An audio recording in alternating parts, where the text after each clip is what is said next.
સ્વાગત છે દોસ્તો ઇન્ડિયન પોટરી ચેનલમાં। દોસ્તો હું તમને જણાવું કે જે માટીના નાના નાના માટલા બનાવવામાં આવે છે તો એની પહેલાં શું પ્રોસેસ કરવી પડે છે ચલો આપણે જાણીએ વિડીયોમાં। તો અત્યારે તમે શું કરી રહ્યા છો? અત્યારે અમે જે આ માટી છે એને અમે કૂટીને નાનો ભૂકો બનાવવાનો છે અને એને પછી કુંડીની અંદર નાખવાની છે રબડી બનાવવા માટે। રબડી બનાવવા માટે અને રબડી બનાવ્યા પછીની શું પ્રોસેસ છે જે માટીના નાના નાના માટલા બનાવો છો એના માટે? રબડી બનાવીને પછી એને જે તમને હું આગળ બધું બતાવું છું એ પહેલાં હું થોડી તમને ભૂકો કરીને બતાવું છું કે આ રીતે આટલે નાની નાની સાઈઝમાં એને ભૂકો કરવો પડે છે।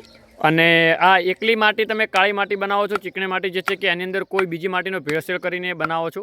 ના, ચીકણી માટી એકલીના જો વાસણ બનાવીએ તો અમે એ માટીના વાસણ બગડી જાય છે એટલે એની અંદર અમારે લાલ માટી મિક્સમાં કરવી પડે છે। 2-3 તગારા જ મતલબ અમે મિક્સમાં કરીએ છીએ એની અંદર।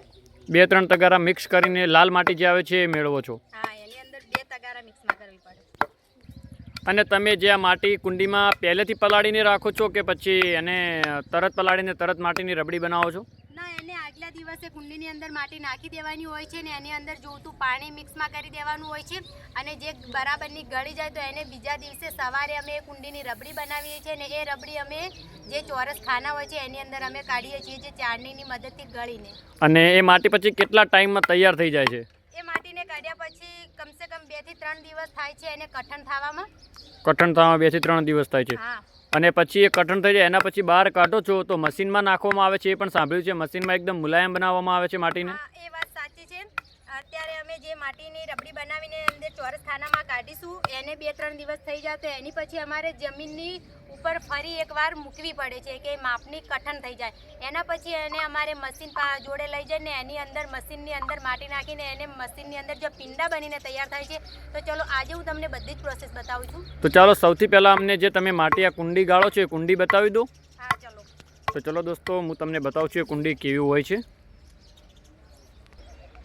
તો તમે જોઈ શકો છો દોસ્તો આ છે અમારી જે માટી ગાળવાની કુંડી છે એને અમે ટંકી પણ બોલીએ છીએ।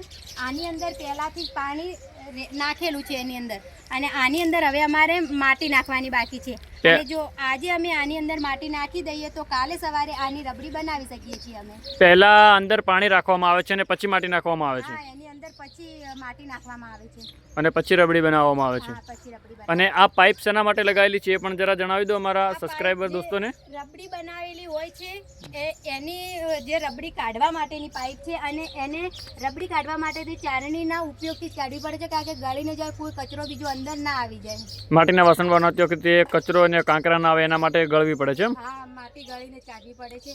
2-3 દિવસ આ જ ખાનામાં એને કઠણ થવા દેવી પડે છે અને પછી એને 1 દિવસ પછી જમીન પર પડી રાખવાની આવે છે અને પછી એને મશીનની અંદર તૈયાર કરવામાં આવે છે। તો દોસ્તો તમે જોઈ શકો છો આ પ્રકારના ખાના પાડેલા છે। આની અંદર જે માટી તૈયાર થાય છે એ પાઇપ વડે કાઢવામાં આવે છે અને પછી માટી તૈયાર થઈ જાય ત્યારે એને જમીન પર 2-3 દિવસ રાખી અને મશીનમાંથી પ્રસાર કરી એકદમ પિંડો તૈયાર કરી પછી ચાકડા ઉપર માટીના અલગ અલગ પ્રકારના વાસણો બનાવવામાં આવે છે। વાસણો બનાવ્યા પછી એને સૂકવવામાં આવે છે। સૂકવ્યા પછી દોસ્તો એને ભઠ્ઠીમાં પકાવવામાં આવે છે।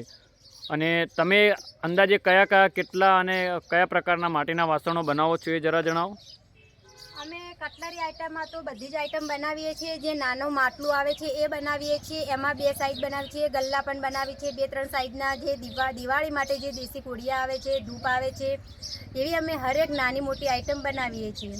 અને મેં સાંભળ્યું છે કે અત્યારે તો આધુનિક જમાનો છે તો દેશી કોડિયાની જગ્યાએ અત્યારે ફેન્સી કોડિયું જે ફેક્ટરીમાં બને છે મશીનમાં એ બહુ ચાલે છે? હા, તે તમે બરાબર સાંભળ્યું છે, એ પણ બહુ ચાલે છે પણ અત્યારે અમારી પાસે એ મશીન નથી। અમે તો હાથથી ચાકડા ઉપર જ દેશી કોડિયા બનાવીએ છીએ। તો તમે જે દેશી કામ છે એ ચાકડા ઉપર જાત મજૂરી? હા, જાત મજૂરી અમે હાથથી જ બધું જે માટીના વાસણ છે બધા અમે ચાકડા પર અમારી જાતે પોતે જ બનાવીએ છીએ। તો દોસ્તો તમે જોઈ શકો છો અત્યારે જે રીતે માટીને તૈયાર કરવામાં આવે છે, તૈયાર કર્યા પછી માટીને વાસણ અલગ અલગ પ્રકારના બનાવવામાં આવે છે અને તમે સાંભળ્યું કે કોડિયા, તો આ કોડિયા હાથેથી જ બનાવે છે અને દેશી કોડિયા પણ કહે છે। મશીનનો કોઈ પણ પ્રકારનો ઉપયોગ કરતા નથી।